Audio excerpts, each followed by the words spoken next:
아, 지난 2월 13일 민주당이 35조 원 규모 추경안을 제시했습니다. 민주당이 추경안을 민생 회복과 경제 성장을 위한 것이라고 주장하고 있습니다. 불과 2달 전에는 민생 회복과 경제 성장을 내팽개치고 증액안을 제대로 심의조차 하지 않고 헌정사상 최초로 감액 예산만으로 강행하고 결국 정치적 목적을 위해서 추경이란 방식으로 뒤늦게 예산을 처리하려는 것에 불과하다고 저는 생각합니다. 이번에 민주당이 발표한 추경안 내역을 보면 국방 예산에 한정해서 보면 단기복무 장려금, 훈련 간부 급식비, 기본급식비 증액이 포함되어 있습니다. 이 예산들은 지난해 예결 소위와 국방위 예산 심사를 다 통과를 하면서 여야가 합의돼서 증액안을 통과시킨 것입니다. 하나씩 살펴보면 단기복무 장려금은 162억 증액, 훈련 간부 급식비 695억 원 증액, 그다음에 기본급식비는 2,202억 원이 증액되도록 지난번에 다 회의해서 여야 간에 합의됐는데 이것들이 독단적으로 감액 예산만을 의결시키면서 반영되지 않았습니다. 만약에 그 당시에 정상적으로 처리되었다면 지금 추경안을 편성해야 할 필요는 없었다고 생각합니다. 지난해 처리했어야 하는 예산들을 모으고 거기에 지역화폐 예산을 끼워 넣어서 결국 이번에 민생회복 추경안이라고 간판을 바꿔다는 것입니다. 저는 대의민주주의를 택하고 있는 대한민국에서 다수결이 중요하지만 결국 다수결에 의한 표결은 합의와 협치를 했음에도 불구하고 그것이 어려울 때 마지막 수단으로 해야 되는 게 전 다수결이라고 생각합니다. 다수결이 원만하게 합의되지 않으면 다수의 횡포라고 저는 생각합니다.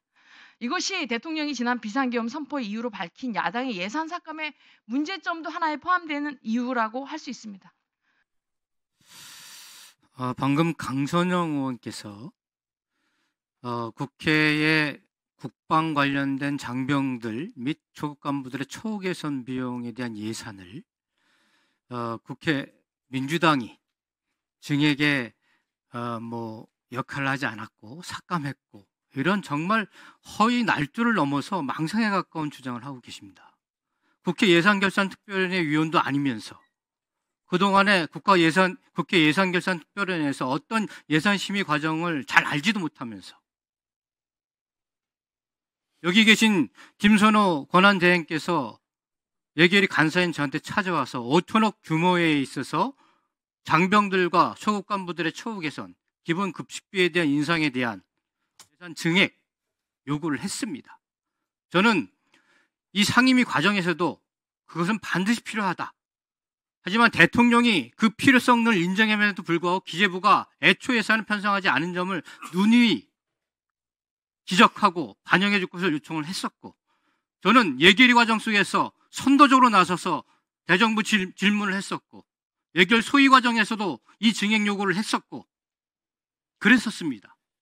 막판에 기재부가 그럼에도 불구하고 예비비 복원, 그 다음에 특활비 복원 이외에 증액에 대한 아무런 안을 제출하지 않은 것입니다. 현 정부가 제출하지 않은 것입니다. 더 나아가서 국회는 예결위 과정 속에서 3일 동안이나 증액 협상을 했습니다. 하지 않은 것이 아닙니다.